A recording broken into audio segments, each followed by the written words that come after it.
in order to invert the matrix 2, 4, 7, 3, we're going to augment the matrix with the identity matrix 1, 0, 0, 1.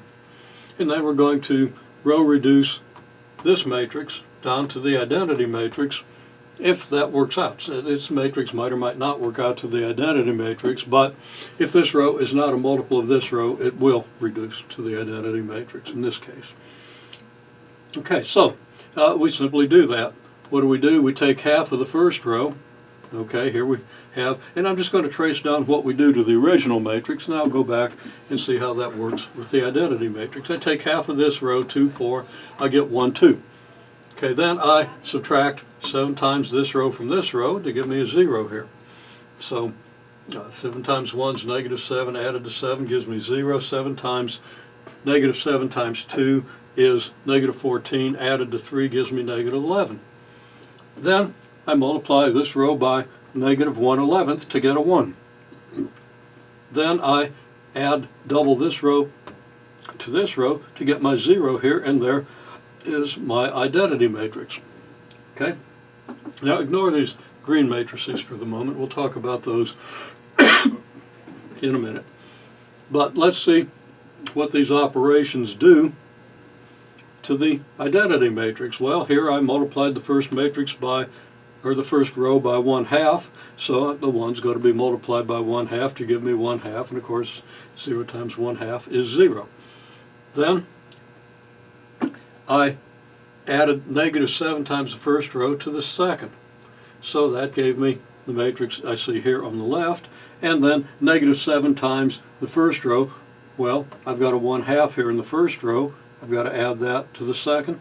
Negative 7 times the 1/2 added to the second gives me negative 7/2. And then negative 7 times 0 is 0, added to the 1 here leaves me a 1. So now my matrix looks like this. Next I multiply by negative 1/11 to get the 1 here. And then negative 1/11 times negative 7/2 is plus 7 over 22. And negative 1/11 times 1 is negative 1/11. Finally, I add twice this row to this row, so I'm going to add twice the 7/22 to the 1/2. Okay, well, 1/2 is 11/22. Adding negative 7/22 to 11/22,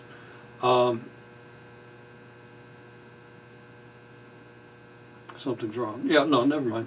Yeah, negative 7/22 to 11/22 gives me negative 3/22. Doesn't it give me negative 4/22?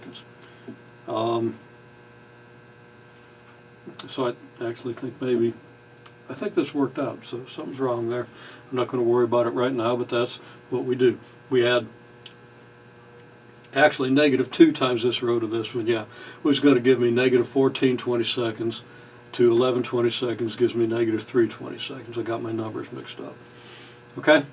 And then negative 2 times this is going to give me 2/11. Added to this is going to give me my 2/11. Now, this is then my inverse matrix. If I multiply this matrix by my original matrix, I'm going to get the identity. And I had thought I'd done that, but I apparently hadn't. But you should multiply this matrix by this matrix. Okay, for example, 2, 4 multiplied the first column. 2 times negative 3/22 is negative 6/22. 4 times 7/22 is 28/22.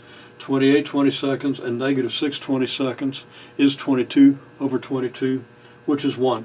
And our first row times our first column should give us the 1 of the identity matrix. Okay? And so forth. So if I multiply this by this, I should get the identity matrix, the 1, 0, 0, 1 matrix. Then we can use this inverse matrix, having verified it, to solve the equation AX equals 4, 1, where A is our original matrix, the 2, 4, 7, 3 matrix. So this equation is the 2, 4, 7, 3 matrix multiplied by the X vector, which is specified to be the column vector XY, equals 4, 1. So how do we solve this equation? we multiply by the inverse of this matrix. Multiply on the left by the inverse, which is this matrix. Okay, so I've written that. Here's the inverse matrix, and then here's the 2, 4 matrix and the XY matrix. That should equal what I get on this side if I do the same thing. Inverse matrix times the 4, 1 vector. Well, the inverse matrix times the 4, 1 vector, and you can multiply this out, gives us negative 8 over 22 plus 2 over 11 from the first row times the column, which is negative 4/11.